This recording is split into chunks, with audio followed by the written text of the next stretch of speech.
एक समय की बात है, घने जंगलन के बीच एक छोटी सी झोपड़ी थी, जहाँ एक गरीब कैट काटने वाला अपने दो प्यारे बच्चों हैंसल और ग्रेटल के साथ रहता था। इन दोनों बच्चों की माँ का निधन बहुत कम उम्र में हो गया था।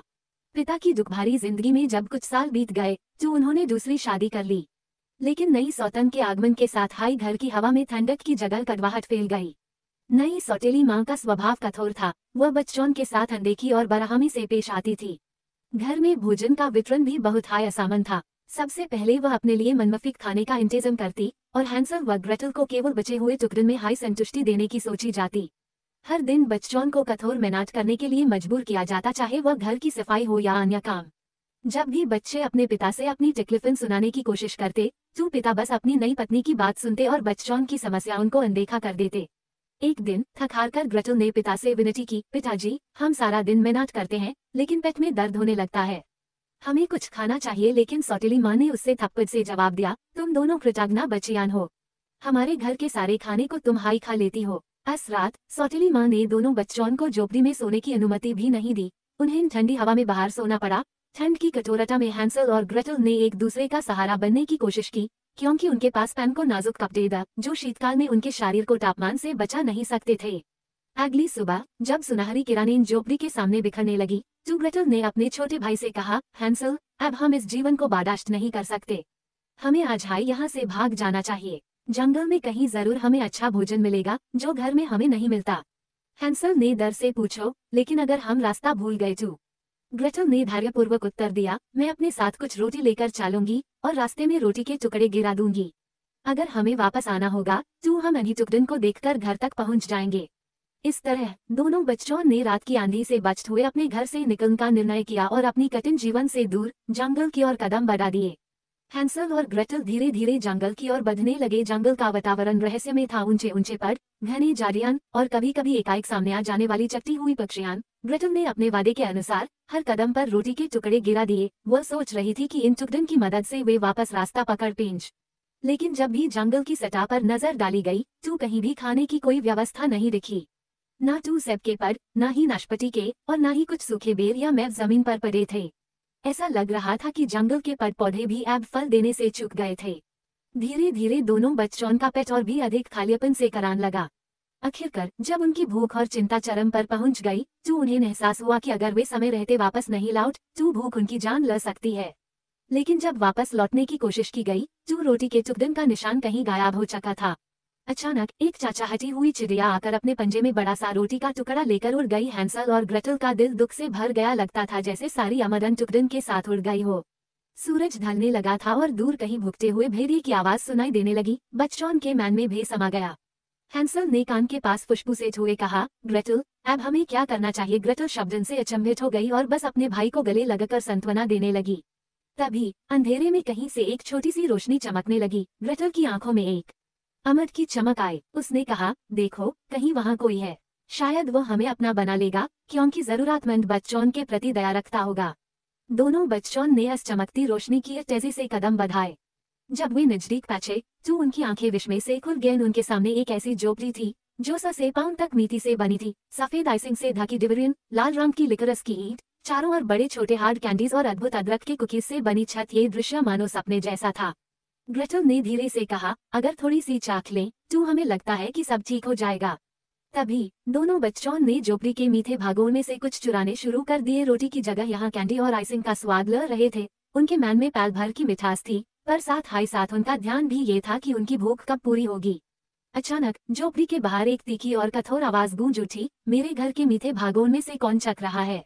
हैंसल और ग्रेटल अपनी गतिविधियों से चौंक कर मूड सामने खड़ी एक हरी भरी और जुर्यन से भरी चुड़ैल ने अन पर तेज नजर डाली। ग्रेटल ने तुरंत झुककर आदरपूर्वक कहा, माम, हम भूखे थे और आपके घर पर इतने मीठे समा देखकर हमारी भूख और भी बढ़ गई। कृपया हमें थोड़ा सा भोजन दीजिए। चुड़ैल ने गस में चिल्लाते हुए कहा, हाँ, ये मेरा घर है और ये सब मेरा है, लेकिन अब आओ, अंदर आओ, मैं तुम्हारे लिए कुछ खाने का इंतजाम करती हूँ। दोनों बच्चों ने आपस में एक दूसरे की ओर देखा। लगता था कि अब सब कुछ ठीक होने वाला है। वे झोपड़ी में प्रवेश कर गए। अंदर चुड़ैल ने उन्हें गरम सूप और ताजी रोटी परोसी। दोनों बच्चों ने बड़े ध्यान से खाना शुरू किया, परंतु जैसे हाय उन्होंने अपने आसपास नजर डाली, उनकी आंखों में भय समा गया। कमरे के कोने में हैडों के ढेर लगे थे। ये दृश्य उनके दिलों को ठंडा कर देने वाला था। थकान की चपेट में आकर दोनों बच्चों ने सोने का निर्णय किया। अस रात मीठी नींद में वे इस भयंकर दृश्य को भूल चले गए। अगली सुबह जब हैंसल ने आंख खोली तो उसने पाया कि वह एक लोहे के पिंजरे में बैंड था। चुड़ैल ने जोर जोर से चिल्लाते हुए ग्रेटल से कहा, तुम्हारा भाई अब यहाँ रहेगा। हर दिन मैं यूज मोटर करने के लिए खाना दूंगी जब तक कि वह मेरे लिए स्वादिष्ट भोजन नहीं बन जाता। उसने अपने हाथ रगड़ते हुए हंसी बिखेरी और ग्रेटल की ओर कड़क आवाज में कहा, और तुम मेरी बात मानोगी। पूरे दिन ग्रेटल को चुड़ैल के कामकाज में लगना पड़ा, सफाई, खाना बनाना और अन्य घरेलू कामन में। वहीं हैंसल को रोज भरपूर खाना खिलाया जाता। हर सुबह चुड़ैल हैंसल से पूछती, अपनी उंगली दिखाओ ताकि मैं देख सकूं कि तुम कितने मोटे हो रहे हो, क्योंकि बुरी आंखों से वह ठीक से देख नहीं पाती थी। हैंसल अपनी उंगली बाहर निकालता और चुड़ैल यूज छूकर मुस्कुराती, मानो वह उसके मोटा होने की पुष्टि कर रही हो। रात होते होते हैंसल ने अपनी छोटी बहन से फुसफुसाते हुए कहा, ग्रेटल, अब मुझे लगता है कि जल्दी ही मैं इतना मोटा हो जाऊंगा कि चुड़ैल मुझे खाने लगेगी। हमें कोई उपाय सोचना होगा। पर ग्रेटल के मन में भी डर था, पर उसने चुपचाप सोचा कि किसी तरह उन्हें बच निकलना चाहिए। एक रात जब चुड़ैल गहरी नींद में थी तो ग्रेटल ने चुपके से जमीन पर पड़े हड्डी के टुकड़े में से एक छोटा सा हड्डी का टुकड़ा उठाया और अपने भाई को जगाया। उसने फुसफुसाते हुए कहा, हैंसल, अगली बार जब चुड़ैल तुम्हारी उंगली देखने आए तो उस हड्डी के टुकड़े को दिखाना। शायद वह समझे कि तुम अभी भी पतले हो। अगली सुबह जैसे हाई चुड़ैल ने हैंसल से उंगली देखने को कहा, हैंसल ने धीरे धीरे अपनी उंगली की जगह इस पतली हड्डी का टुकड़ा बाहर निकाला। चुड़ैल ने हड्डी को छूते हाई अपनी नजरियन संकुचित कर ली। हैरान हूँ, ये तो अपेक्षित से भी कम है, उसने कड़वी हंसी उड़ाई। ग्रेटल के मन में थोड़ी राहत की किरण जागी। कम से कम कुछ दिनों के लिए उन्हें और समय मिल गया था, पर समस्या अभी पूरी तरह हल नहीं हुई थी। हर सुबह वही प्रक्रिया दोहराई जाती जब तक कि चुड़ैल का गुस्सा चरम पर नहीं पहुंच गया। एक दिन उसने चिल्लाते हुए कहा, ए फ्लैट, और इंतजार नहीं किया जाएगा। आज रात मेरे खाने में तुम्हारा भाई शामिल होगा, चाहे वह कितना भी पतला क्यों ना हो। चुड़ैल ने तुरंत ग्रेटल से आदेश दिया कि ओवन में आग जलाने का काम करे। ग्रेटल ने धीरे धीरे और निहायती सावधानी से आग लगानी शुरू की, परंतु उसके मन में डर था। वह जानती थी कि अगर वह कुछ भी गलत कर गई तो चुड़ैल उन्हें दोनों को जला सकती है। चुड़ैल ने उसके डर को भनपट हुए एक चालाक मुस्कान के साथ कहा, बेटी, ओवन में जाकर देखो कि आग कितनी गर्म है। बैठो मुझे कि क्या वह पर्याप्त गर्म है। ग्रेटल का दिल तेजी से धड़कने लगा। उससे समझ में आ गया था कि अगर वह ओवन में गई तो चुड़ैल यूज भी अंदर धकेल सकती है।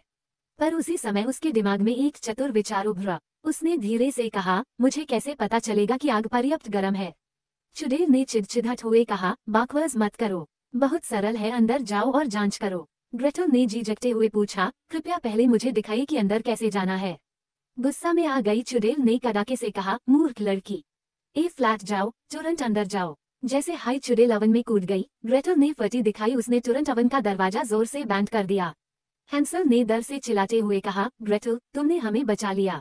ए फ्लैट, ग्रेटल ने अपने भाई की तरफ देखा और सोचा कि बच निकलने का ये एकमात्र मौका है। उसने ओवन के पास जमीन पर ध्यान से देखा और एक भारी बैरल के नीचे एक चाबी पाई। बैरल इतना भारी था कि पहली नजर में कोई सोच भी नहीं सकता था, लेकिन जब उसने बैरल को उठाने की कोशिश की तो उससे महसूस हुआ कि उसमें बहुमूल्य जवाहरात भरे हुए हैं। बहुत हाई चतुराई से ग्रेटल ने चाबी लेकर पिंजरे का ताला खोला और हैंसल को आजाद किया। दोनों भाई बहन ने खुशी में एक दूसरे को गले लगाया। फिर उन्होंने बैरल में छुपे जवाहरात को इकट्ठा किया और चुड़ैल की झोपड़ी से बाहर भाग पड़े।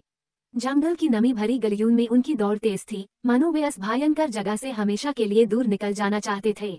जब दोनों बच्चों ने जंगल में भागते हुए आगे का रास्ता ढूंढा तो उन्हें एक छोटी सी पगडंडी दिखाई दी। इस पगडंडी का अनुसरण करते हुए वे एक छोटी सड़क तक पहुंचे।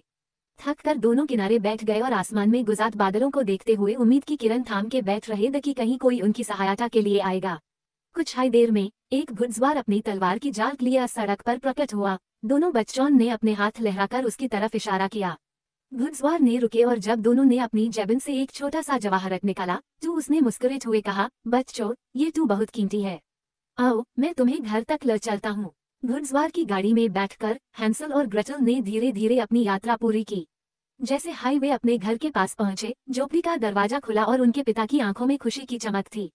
पिता के दिल में अनंत रातों की चिंता और आंसू था, लेकिन अब जब वे अपने बच्चों को वापस पाकर अति प्रसन्न थे तो उनकी खुशी का कोई ठिकाना ना था।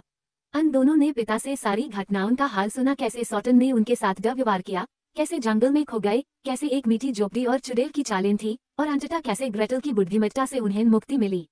और तब उन्हें ये भी पता चला कि सॉटन अब इस दुनिया में नहीं रही, उसकी मौत हो चुकी थी और अब उनके जीवन से वह काश्तकरी प्राणी हमेशा के लिए दूर हो चुका था।